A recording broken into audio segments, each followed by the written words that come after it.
Hello students, कैसे हो आप सब। लास्ट वीडियो में हम लोगों ने आईसीटी का मीनिंग और उसका कंसेप्ट क्लियर किया था। तो उसी यूनिट को आगे बढ़ाते हुए आज जो हमने टॉपिक करना है, एज तो आपको ब्लैक बोर्ड पे दिखाई दे रहा है कि आज हम किसके बारे में बात करने वाले हैं। आज हम बात करने वाले हैं कंप्यूटर फंडामेंटल्स के अंडर एक टॉपिक आ रहा है बेसिक एनाटॉमी। कि बेसिक एनाटॉमी होती क्या है, क्या इसकी फंक्शनैलिटी है, कैसे ये वर्क करता है, इसको हम और किन किन नामों से भी हम इसको बोल सकते हैं। तो बिफोर दैट मैं आपको बताना चाहूँगी कि कंप्यूटर होता क्या है। कंप्यूटर क्या है, एक इलेक्ट्रॉनिक डिवाइस है जो डाटा को एक्सेप्ट करता है, स्टोर करता है, रिट्रीव करता है। लास्ट टाइम भी हमने बात डिस्कस की थी जो इसकी किन किन यूनिट से ये मिलकर बना है। आज हमने इसके बारे में जो है वो डिस्कस करना है। Clear, let's start. देखो, पेपर का नाम है EPC 3, ठीक है, क्रिटिकल अंडरस्टैंडिंग ऑफ आईसीटी। बहुत बार ऐसा होता है कि स्टूडेंट्स को अपनी इस पेपर के बारे में भी पता नहीं होता, तो आपको अपना पेपर का नंबर और पेपर का नाम एटलीस्ट ज़रूर याद होना चाहिए। इसीलिए मैंने इसको दोबारा से मेंशन किया है। क्या नाम है? Critical understanding of ICT. ठीक, आज हम बात करेंगे कंप्यूटर की एनाटॉमी। एनाटॉमी मीन्स कि क्या स्ट्रक्चर है, कैसे ये बना हुआ है, कौन कौन सी यूनिट्स इसके अंदर जो हैं अंडरटेक करनी है। इसको हम कहीं कहीं पर आपको ये ब्लॉक डायग्राम के नाम से भी सेम ये इमेज, सेम ये पिक्चर आपको दिखाई देगी। इसको हम ब्लॉक डायग्राम बोलते हैं, इसको हम एनाटॉमी बोलते हैं, इसको हम बेसिक स्ट्रक्चर बोलते हैं। कि कंप्यूटर का बेसिक स्ट्रक्चर है क्या, किन किन यूनिट्स से ये मिलकर जो है ये बना हुआ है। ठीक, अभी हम थोड़ा सा बेसिक स्ट्रक्चर यूनिट्स के बारे में बात कर लेते हैं कि कौन कौन सी यूनिट्स हैं। फर्स्ट यूनिट है हमारे पास input unit, then storage unit, then हमारे पास आउटपुट यूनिट। तीन जो है मेजर यूनिट्स हैं जो इसको एक सिस्टम को स्ट्रक्चर करने में ये हमारी हेल्प करती हैं। इनपुट क्या करेगा? डाटा को इनटेक करेगा। स्टोरेज में हमने स्टोर भी करना है, प्रोसेसिंग भी करनी है, और आउटपुट से हमें क्या दिखाई देगा? रिजल्ट हमें शो होता है। क्लियर। फर्स्ट की हम बात करें, क्या है ये? Input unit. इनपुट यूनिट क्या है?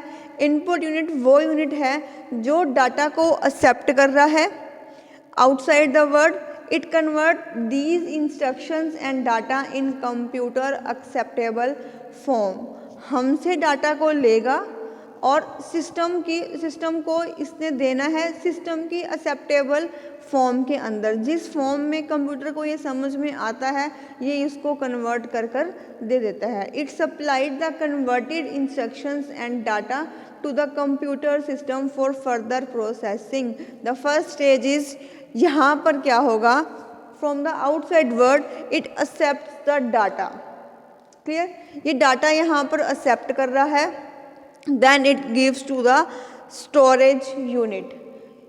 स्टोरेज यूनिट को इसने दे देना है। इसको हमने दो में डिवाइड किया हुआ है, ये स्टोरेज की है और ये CPU के अंडर आ रहे हैं कंट्रोल यूनिट और ALU। द मेन रोल जो रोल प्ले करता है वो कंट्रोल यूनिट प्ले करता है। कंट्रोल यूनिट के पास डायरेक्ट डाटा जाएगा, तब कंट्रोल यूनिट डिसाइड करेगा कि उसका क्या करना है। क्लियर। अभी हम इनपुट पे ही हैं।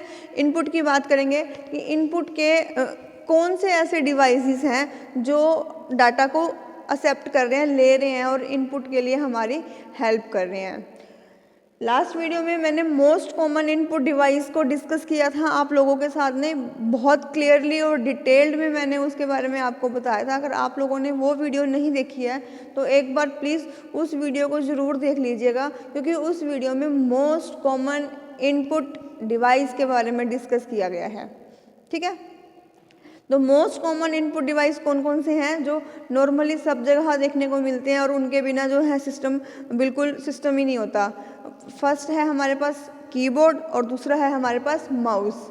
कीबोर्ड को हमने लास्ट वीडियो में डिस्कस कर चुके हैं हम कीबोर्ड को। तो कीबोर्ड क्या है? Keyboard most important input device है। वो डिवाइस है जिसकी हेल्प से हम डाटा को सिस्टम के अंदर इंसर्ट करते हैं, चाहे तो वो अल्फ़ाबेटिकली फॉर्म में हो, चाहे वो न्यूमेरिक फॉर्म में हो, या हम कई बार जस्ट एंटर करते हैं, माउस से हम क्लिकिंग करते हैं, that time we are going to insert the instructions to the system. Clear?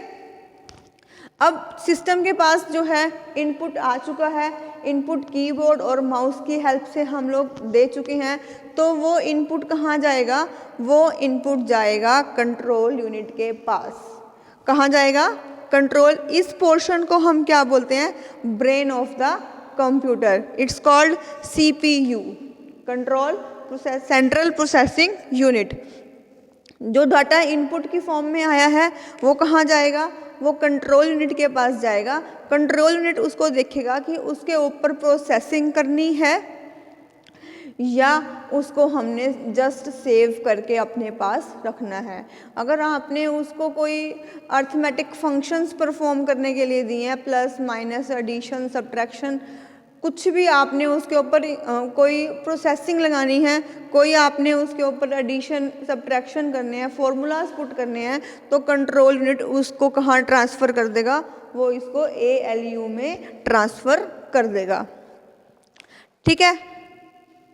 फिर अर्थमेटिक लॉजिकल यूनिट के अंदर सारी की सारी फंक्शनैलिटी जो है वो परफॉर्म होंगी। जो ALU का रिजल्ट आएगा वो वापस कहाँ चला जाएगा? वो वापस कंट्रोल यूनिट के पास चला जाएगा। कंट्रोल यूनिट फिर देखेगा कि उसको रिक्वेस्ट क्या आई हुई है, उस डाटा के लिए उसके पास क्या आगे की इंस्ट्रक्शंस हैं, कि उसको जस्ट सेव करना है या उसको कहीं पे प्रिंट आउट की कमांड देकर उसको आउटपुट यूनिट के पास ट्रांसफ़र करना है। इतना क्लियर हुआ? देखो, डाटा पहले हमने क्या किया? इनपुट किया। इनपुट किससे करेंगे? कीबोर्ड या माउस से। और भी बहुत सारे इनपुट डिवाइसेस होते हैं, उनको हम नेक्स्ट लेक्चर में डिस्कस करेंगे कि कौन कौन से कीबोर्ड इनपुट डिवाइसेस हैं, लेकिन जो मोस्ट कॉमन है वो कीबोर्ड और माउस ही होता है। तो मोस्टली जो डाटा है वो कीबोर्ड और माउस के साथ ही एंटर होगा। ठीक है? डाटा एंटर करते ही डाटा कहाँ चला गया? CPU के पास चला गया। CPU के पास जाने के, CPU में किसके पास गया? वो कंट्रोल यूनिट के पास गया। मेन जो मेजर पार्ट जो रोल प्ले करता है वो कंट्रोल यूनिट ही प्ले करता है। कंट्रोल यूनिट डिसाइड करेगा कि उसको सेव करना है, उसको अर्थमेटिक लॉजिकल यूनिट के पास भेजना है फर्दर प्रोसेसिंग के लिए, या आउटपुट यूनिट के पास भेजना है, क्या करना है उसका।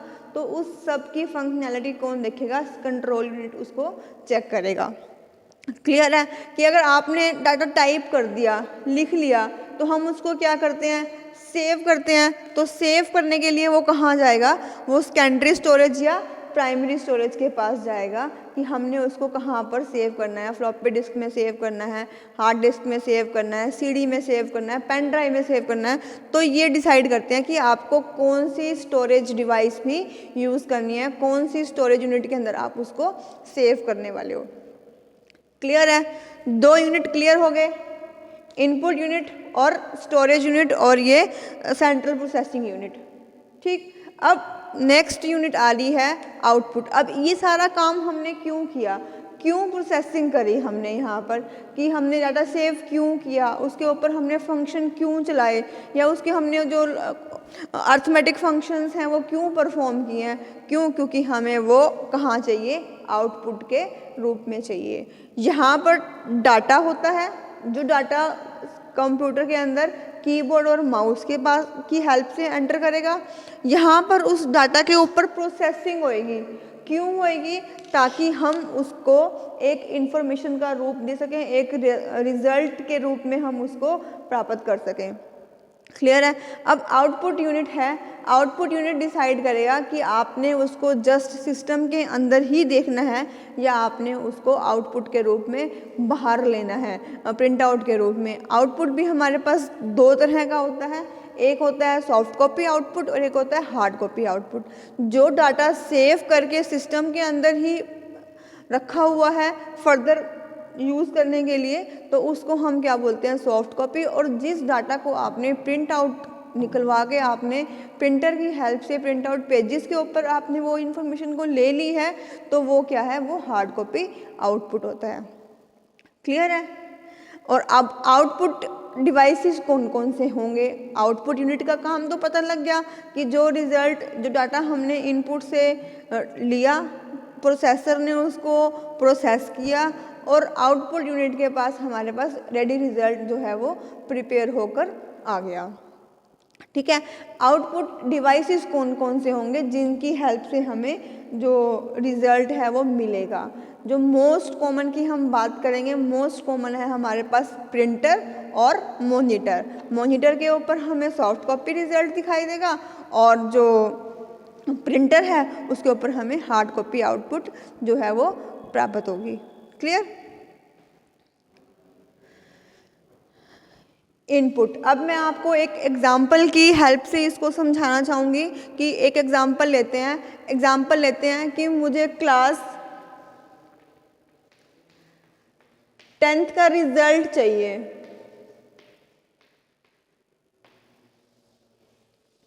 और एक बात और ध्यान, जब भी हम सिस्टम को यूज़ करते हैं ना, हमें हमारा आउटपुट पहले ही पता होता है कि हमें हमारा आउटपुट क्या चाहिए, हमें किस फॉर्म में चाहिए, क्या क्या हमने इसके लिए काम करने हैं। आउटपुट को माइंड में रखते हुए हम अपना इनपुट तैयार करते हैं। जैसे कि अगर हमारे को अब अपना एक घर बनाना है, मकान बनाना है, तो हमारे पास उस मकान का मैप जो है बिल्कुल फुल्ली स्ट्रक्चर्ड आर्किटेक्ट ने तैयार करके दे रखा होता है। उसी आउटपुट के हिसाब से हम अपने डाटा को देते हैं, उसी हिसाब से जो है मिस्त्री मजदूर जो सामान है वो हम लेकर आते हैं, क्योंकि हमारे पास बेसिक तैयार होता है कि आउटपुट की फाइनली जो हम काम कर रहे हैं उसका रिजल्ट हमें क्या मिलने वाला है। सेम ऐसे ही जब भी हम कंप्यूटर सिस्टम को यूज़ करते हैं तो हमें अपना आउटपुट ही माइंड में रखना पड़ता है कि हमें क्या रिजल्ट चाहिए। अब आप पेंटिंग करते हो तो आप पहले एक रिजल्ट लेके चलते हो कि आपको पेंटिंग बनानी किसकी है, एनिमल्स की बनानी है, फ्लावर्स की बनानी है। ये तो है नहीं कि खाली आप माउस को ड्रैग करते रहते हो और एक आपकी एक पिक्चर या एक कोई सीनरी तैयार हो जाती है। नहीं, हमें हमारा आउटपुट पहले माइंड में रखना पड़ता है कि आउटपुट है क्या, जिसको ले करके हमने अपना जो डाटा लेना है, फर्दर प्रोसेसिंग करनी है, क्या करना है, तो हमें हमारा आउटपुट पहले माइंड में होना चाहिए। तो अब हमारा आउटपुट क्या आना चाहिए कि मुझे रिजल्ट निकालना है। क्या निकालना है? रिजल्ट निकालना है। तो इस रिजल्ट के लिए मेरे पास इनपुट क्या होगा? इस रिजल्ट के लिए मेरे पास जो मेरे को हिंदी के मार्क्स चाहिए, जितने भी सब्जेक्ट उस क्लास में प्रिस्क्राइब्ड हैं, चाहे वो हिंदी है, इंग्लिश है, मैथ्स है, साइंस है, एसएसटी है, ठीक है, ये हम मेजर 5 ही ले लेते हैं कि अब हमारे को हमारा आउटपुट क्या है, हमें क्लास 10th का रिजल्ट चाहिए। उसके लिए अब मेरे पास अलग अलग से इनपुट क्या होगा या डाटा क्या होगा? डाटा होगा हिंदी की पूरी लिस्ट चाहिए मुझे। हिंदी में रोल नंबर 1 to लेकर रोल नंबर 40 तक या जितने भी बच्चे क्लास में हैं उनकी 1 to लेके अपनी रोल नंबर वाइज मार्क्स की लिस्ट, देन इंग्लिश की, देन मैथ्स की, देन साइंस की और देन एसएसटी की। क्लियर कि मुझे इंडिविजुअल पेपर की एक लिस्ट चाहिए with marks for preparing my result. Clear. अब यहाँ पर आ गया डाटा। अब यहाँ पर क्या काम होगा? यहाँ पर होगी एडिशन। ALU क्या करेगा? जो मैंने इंडिविजुअल सब्जेक्ट के मार्क्स सिस्टम के अंदर एक्सेल की शीट के अंदर चढ़ाए हैं, अब यहाँ पर मुझे क्या करना है? उनका सम अप करना है। क्या आ जाएगा मेरे पास? टोटल आ जाएगा। Is total is sufficient for the result? No. यहाँ पर मुझे फिर फंक्शनिंग लगाने हैं, मुझे यहाँ पर चेक करना है क्या इंडिविजुअल बच्चे के मार्क्स या इक्वल टू 40 हैं या नहीं। हमने पासिंग क्राइटेरिया रखा हुआ है 40 मार्क्स। तो अब यहाँ पर लॉजिक्स लगेंगे, फॉर्मूलाज लगेंगे और हर बच्चे का रिजल्ट, इंडिविजुअल रिजल्ट चेक होगा क्या वो 40 के इक्वल और 40 से बड़ा है या नहीं है। अगर किसी स्टूडेंट का रिजल्ट 40 से बिलो आ रहा है तो वो क्या होगा? वो फेल होगा। क्लियर। ठीक है। अब इस 40 का जो रिजल्ट है पूरी की पूरी लिस्ट कहाँ जाएगी, पूरी की पूरी लिस्ट आउटपुट यूनिट के पास जाएगी। अब सबसे पहले वो हमें मॉनिटर पर शो होगी। ठीक, इनपुट लिया हमने, प्रोसेसिंग यूनिट ने प्रोसेसिंग करी और जो रिजल्ट आया वो कहाँ पर चला गया हमारे पास, जो रिजल्ट है वो आउटपुट यूनिट के पास जा चुका है, मॉनिटर के ऊपर वो हमें शो हो रहा है। अगर वहाँ पर हमें कुछ और प्रोसेसिंग करनी है तो वहाँ पर भी हम कुछ चेंजेस परफॉर्म कर सकते हैं। आफ्टर दैट हम क्या करेंगे, उसका प्रिंट आउट निकाल कर जो उसकी क्लास टीचर है या उसका एचओडी है हम उसके सामने रख सकते हैं कि we are prepare our result of class 10th। Got it? Example के साथ क्लियर हो गया? मैंने अभी आपको 2 एग्जाम्पल दिए कि एक जब हम बिल्डिंग खड़ी करते हैं, जो हमारे पास फुल एंड फाइनल मैप तैयार होता है, जो हम डिसाइड करते हैं कि हमारा घर ड्रीम हाउस ऐसा होगा, तो हम जो उसके लिए इनपुट हैं एक फाइनल आउटपुट देखने के बाद ही हम लोग जो है अपना इनपुट डिसाइड करेंगे। इनपुट यूनिट को इनपुट देंगे, प्रोसेसिंग यूनिट उसके ऊपर प्रोसेसिंग करेगी और जो रिजल्ट प्रिपेयर होगा वो आउटपुट यूनिट के पास जाएगा और आउटपुट डिवाइसेस के माध्यम से हम उसको देख पाएंगे, हम उसको यूज़ कर पाएंगे। और अब 2 तरह से हम उसको यूज़ कर सकते हैं, एक हार्ड फॉर्म में और एक सॉफ्ट फॉर्म में। अब जब डाटा हमारे पास सिस्टम के अंदर ही सेव है और हमें आउटपुट यूनिट पे दिखाई दे रहा है तो उसको हम क्या बोलेंगे, सॉफ्ट कॉपी। और जब हम उसको प्रिंट आउट निकाल के आगे कहीं देना है या बच्चों को देना है, रिपोर्ट कार्ड बनानी है, पेरेंट्स को देना है, ऑफिस में हमने उसको यूज़ करना है, तब हम उसका प्रिंट आउट निकालेंगे, उसको हम क्या बोलेंगे, hard copy output. This is the basic structure of computer. Clear?